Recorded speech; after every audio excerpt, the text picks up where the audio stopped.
Hello again, whiskey friends. Thanks for joining, everybody. For the longest time, I was not a big fan of wheated bourbons. Personally speaking, I am a high rye bourbon kind of guy, 36% rye MGP being one of my all-time favorite mash bills. Classic wheated bourbons like Weller or like Maker's Mark were bourbons that I liked early in my journey. But as time went on, I kind of found them to be a bit flat, especially if the age wasn't there. They just generally come off soft overall and lack the depth that I find in high rye bourbons. With that being said, there have been bottles over the last 2 years that have really changed my perception of what a wheated bourbon can be. Green River just dropped their wheated bourbon, Ben Holladay's Soft Red Wheat, and even Copper and Cask got in on the fun, and their batch 11 is all wheated bourbons. So with so many new players in the wheat bourbon market, I decided to take 6 of my favorites, including a wild card, and pitting them against each other in a blind flight to see which one we will crown a winner. So thank you for joining today, whiskey friends. Let's kick off the show.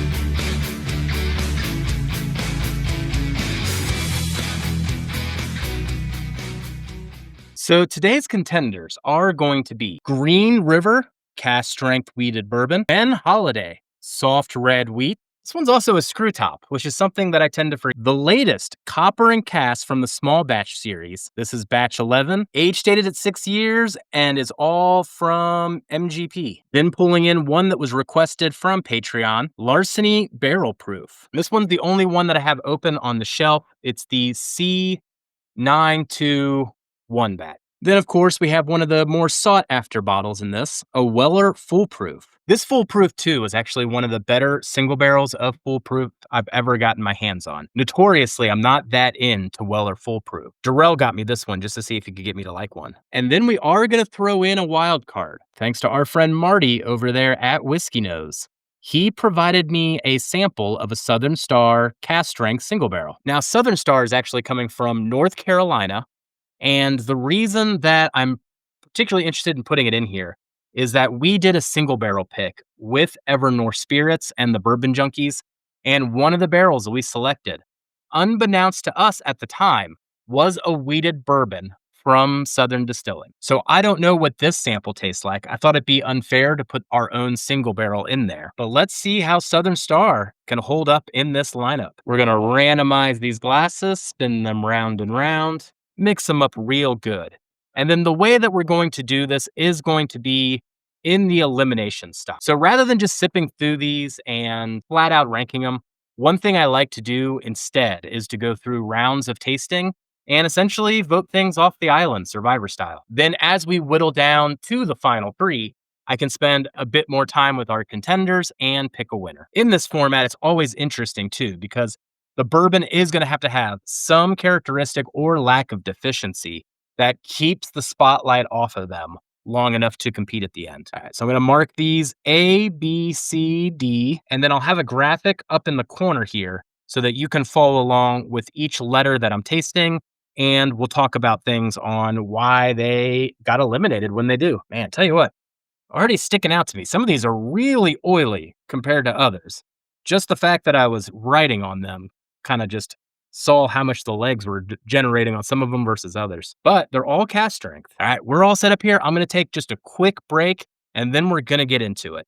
Hang around and listen to this while I reset all these glasses. We don't just review whiskeys here at Hello Again Whiskey Friends. We also collaborate with our friends all around the country to find the best barrels we can for this community. If you're curious what we're coming up with next, be sure to join our Patreon or our private Facebook group. Links in the description. All right, got my table all set here. Got everything laid out, A through. Getting into A first here. On the nose, A is very baking spice forward, getting a whole lot of cinnamon. Slight fruits, maybe in an apple range, and getting a little bit of a barrel char as well. All right, in for a taste. Spicy on the tongue, once again, definitely cinnamon and baking spice forward. The spiciness, though, is much different.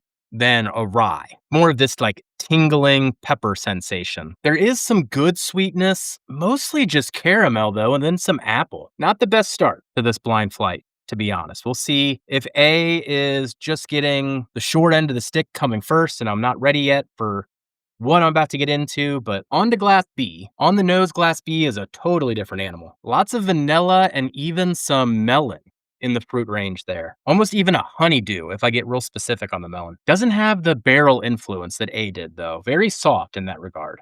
Let's get in on the taste. Sweet and fruity. Lots of glazed fruits going on this one. Man, tons of vanilla and vanilla frosting as well. Got a little bit more oak presence on that sip on the finish, but man, vanilla and fruits is what sticks out on B. Now, we're back in it. I'm excited. Now on to glass C. Glass C has a lot in common with glass A. Very baking spice forward. Bit of barrel char in there, caramel. Man, it really has some similarities to A on the nose.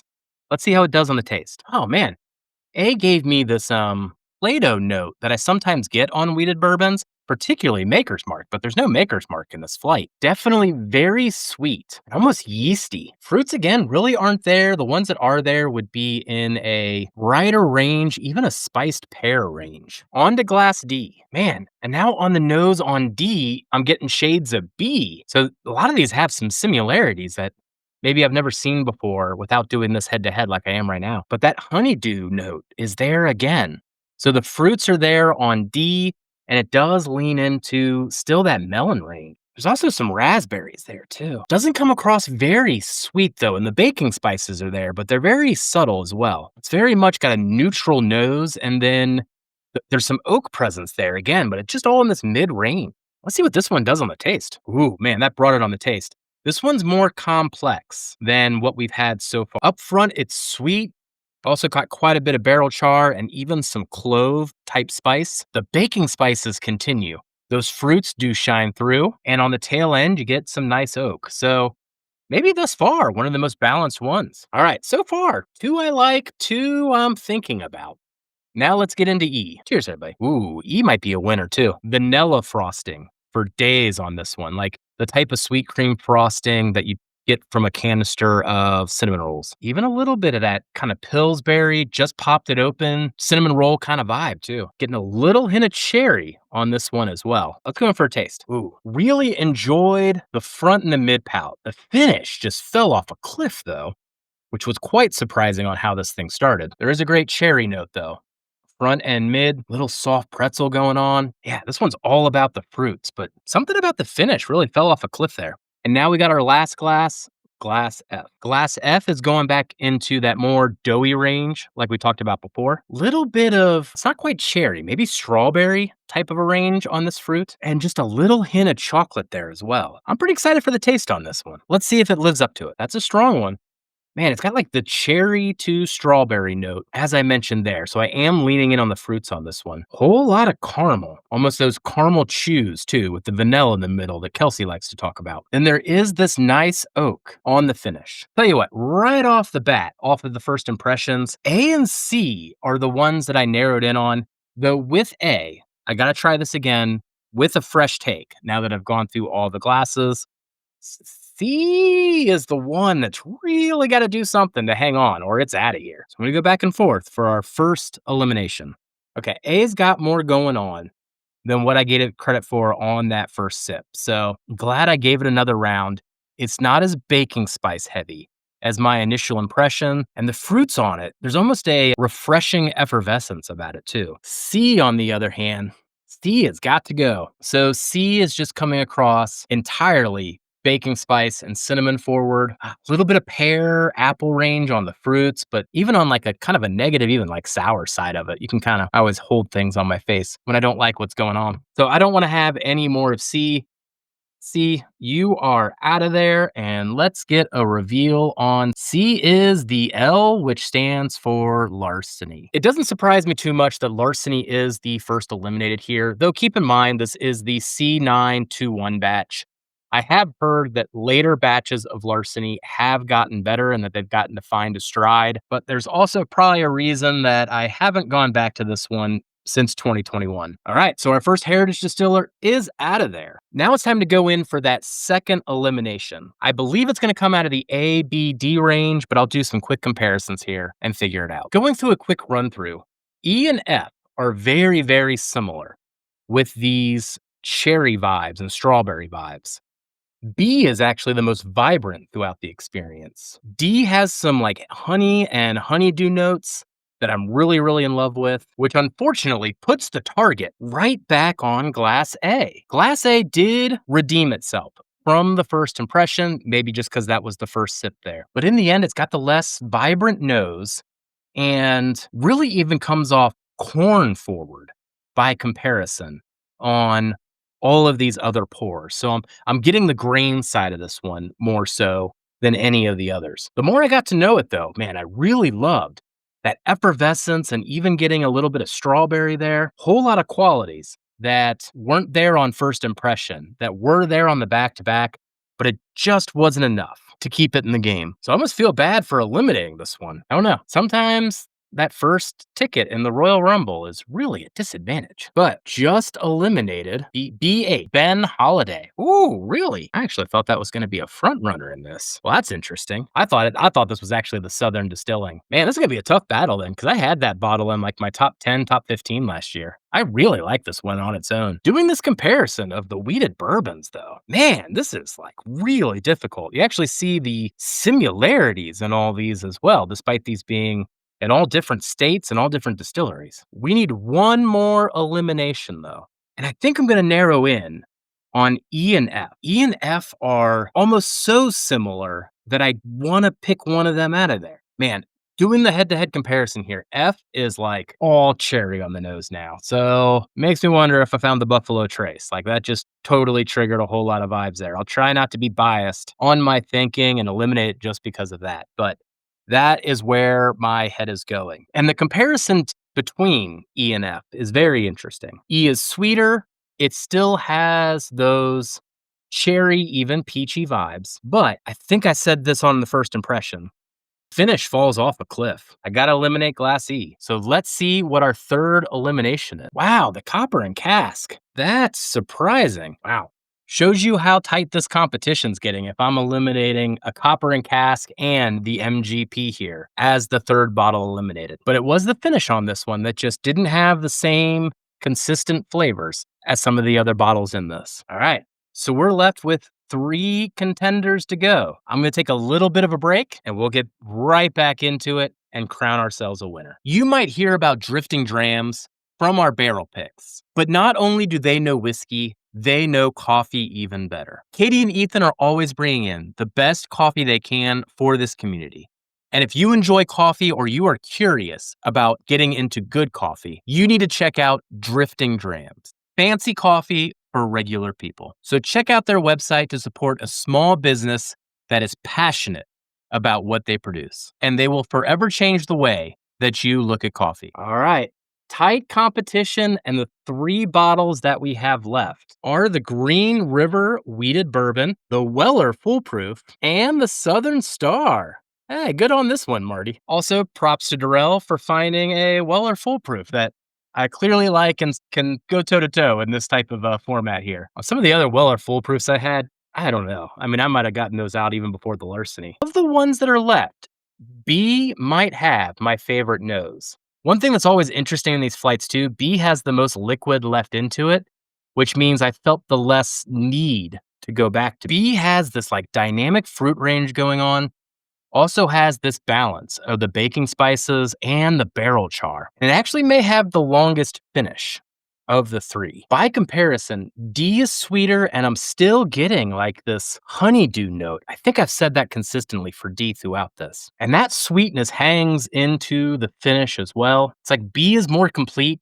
and D is more delicious. Last sip on F. Yeah, I think it's time to get rid of our friend F here. Cherry note's lovely. By comparison of these other 2, the finish does fall off a cliff a little bit. Though I will say, there is nice oak on the end of this finish that I wasn't getting on the other 2. But yeah, F, it's time to go. I have my leanings on who you are, but let's find out together. And there it is, the W. Goodbye, Weller Foolproof. Going into this, I didn't know if this Green River was going to hang. And I, of course, didn't know what was going to happen with the Southern Star. But at this point, Marty, I'm pretty sure you are pleased with this sample that you sent me either way. We do need to pick a winner, though, between glass B and glass D. I mean, again, B has the best nose. I said that last round. I'll say it again. And B is just the overall most balanced experience between sweetness, fruits, barrel char. Also has the longer finish. So even in this head-to-head, I think B is just outright taking this. So let's talk about D here. Man, still really digging that honeydew note. Bit of fruit punch, bubble yum on the nose as well. And as much as I dig the fruits and the sweetness that are on D, it does lack darker notes. It lacks the baking spices, it lacks the barrel char, it lacks any oak. So it essentially doesn't have like those mid-range or darker flavors to balance out the profile. But the notes that it does have are delicious. All right, D, you were gone, friend. Let's see who you were. And there's our little darling. There's the Southern Star. Man, that's a great wheated bourbon. I wonder what the age is on this particular single barrel that Marty sent me. But I feel like if this one had a bit more age to it, it could have taken down this whole tournament. But instead, we're left with our winner, which is very, very surprising to me, by the way. I actually wouldn't have picked this one as the odds-on favorite to win this one. But our winner is the Green River, the GR. Good on you, Green River. This is a good one too, Party Source. This one came in at 123.6 proof. I mean, when we were doing our Green River pick, I got to taste some of this stuff straight out of the barrel, and I didn't think it was there yet. Once again, I thought it just needed more time in the barrel, more age, but clearly I am wrong, and I really dig Green River's wheated bourbon. So let me know what you think in the comments of this blind battle. Are you surprised by the order, which was Larceny, followed by Ben Holladay, then the Copper and Cask, and the Weller Foolproof, and our top two was Southern Star, and then Green River. So gonna do a blend with you on everything except the Larceny. I'm not mixing the Larceny in this. I'll take a sip of this, and then I'll pour in the Larceny for science purposes, but pretty sure the Larceny would kill it. But let's see how the blend does. Cheers, everybody. Very non-distinct and hot nose. Like that just canceled everything out, and that was like straight ethanol. Woo! All right, let's see what it does on the palate. Yeah, that blend is terrible. Oh, that blend is awful. I don't even know what it did there, but none of those things should go together. All right, Larceny, come in here and save this whole thing. All right, let's see if Larceny can save this blend. Strangely, the nose is less hot. Still absolutely no characteristics on it I like. And the palate is immensely improved, and I'm getting sweetness and fruits, and then a little bit of that baking spice in the finish. Larceny, you fixed the blend. It's a terrible blend, but it's less terrible than it was the first time. Well, thank you for joining today, everybody. If you have any suggestions for any other blind flights, let me know in the comments. And just remember, while you can always find more whiskey, you can never have enough whiskey friends. So take care of those around you, and thank you for taking care of me, Marty. And we'll catch you on the next one. Goodbye, buddy. Thank you for watching Hello Again, Whiskey Friends, everybody. A big shout out to our amazing Patreon community. If it wasn't for you, we couldn't continue to produce the content and barrel picks week after week. And for everybody else out there, be sure to hit that like and subscribe. It really helps the channel more than you know. And we'll catch you on the next one. Goodbye, everybody.